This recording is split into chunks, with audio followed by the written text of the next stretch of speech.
So what I'm going to work on today is actually now I've gotten I've done a lot of the crap that you need to do when you get a company going, or not a company or project going. In the sense, I've set up our LinkedIn company profile, I've set up our Facebook pages, I've set up all this, our Twitter I'm going to use. I'm not yeah, I'll probably have to set up a Twitter account. I'm going to do that now. And start twittering Help Japan, because it's actually a buzz. Help Japan Co. So I'm going to set up Help Japan Co. Twitter and start tweeting on it. And yeah, I didn't want to. I want to use Eduit, but we'll have to use Help Japan Co. because that's also a good model of people following. I'm not going to follow people. I'll let people follow me and see how people start following. That'd be a good gauge of support. And I'm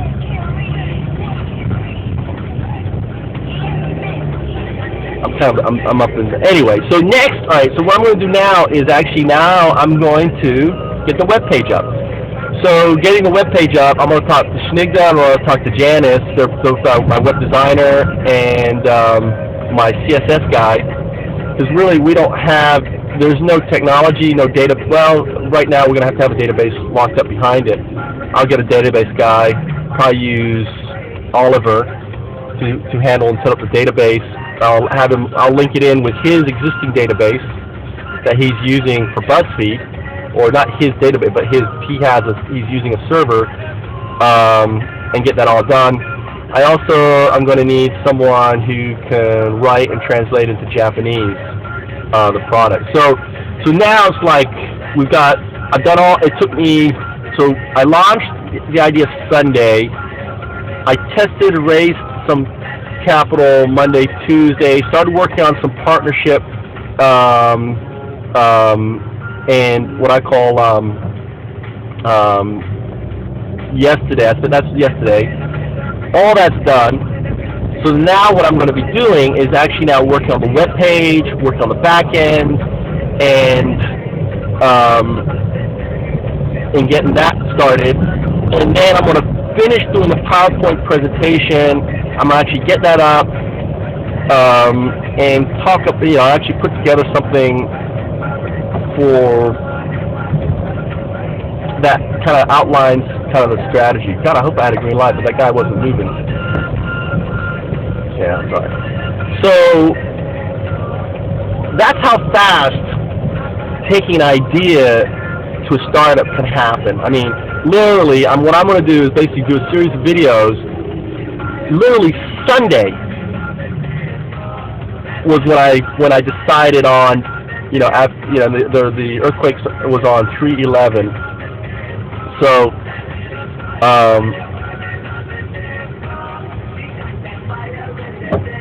and this is a good example of kind of what the lean startup, or how you go about getting an idea.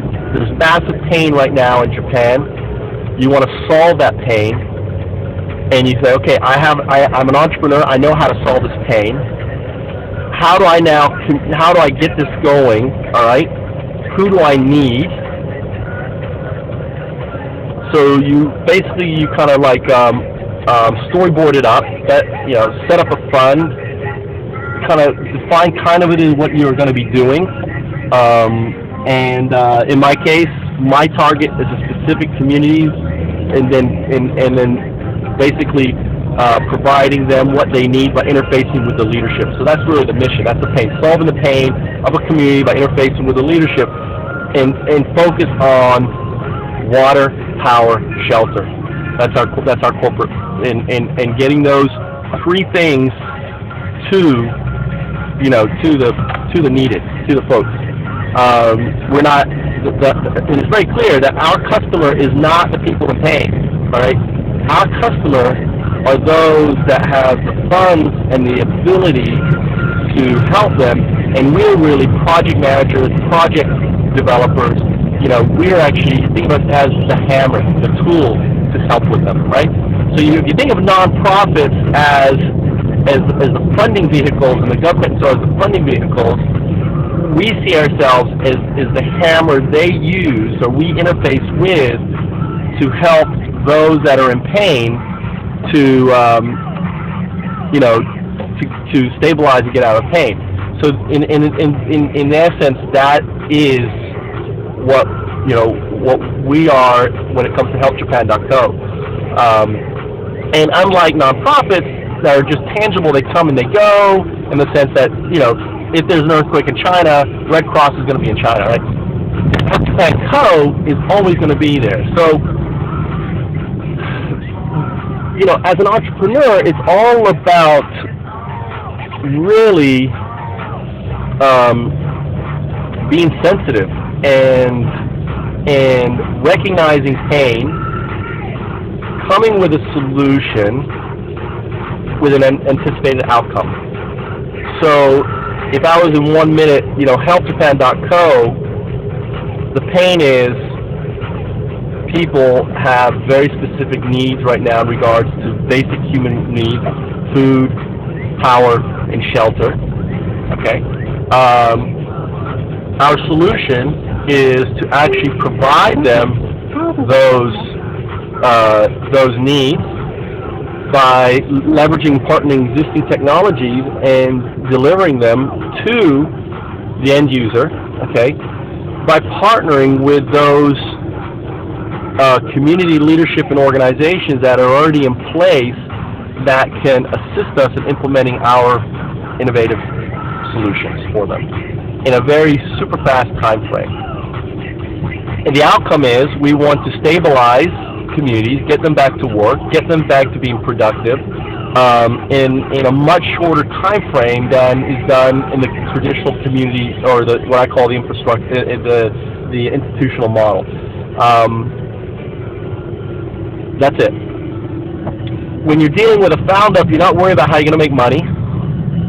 Okay, it's not about how you're going to make money. It's about solving pain, right? It's about providing a solution, and if you end up helping people and solving a problem and build in their water, power, and shelter needs, then obviously those monies that are being raised by the Red Cross and other groups can be invested into a company like us, right? They're going to take that money and spend that money, right?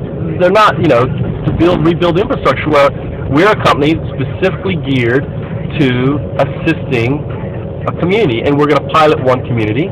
We'll show what we can do with one community, and then they're going to want us to duplicate this effort, and they'll pay us the money to duplicate the effort. It's pretty simple. And if I can, and if I can help a community recover 80% faster, I think I can. 80% faster, or maybe not 80, maybe even 20%, maybe even just 10%. But if the bottom line is I can make community recover faster and become productive and solve the pain of water, power, and shelter, then I'm helping Japan, right? And the whole point of HelpJapan.co is to what? Help Japan.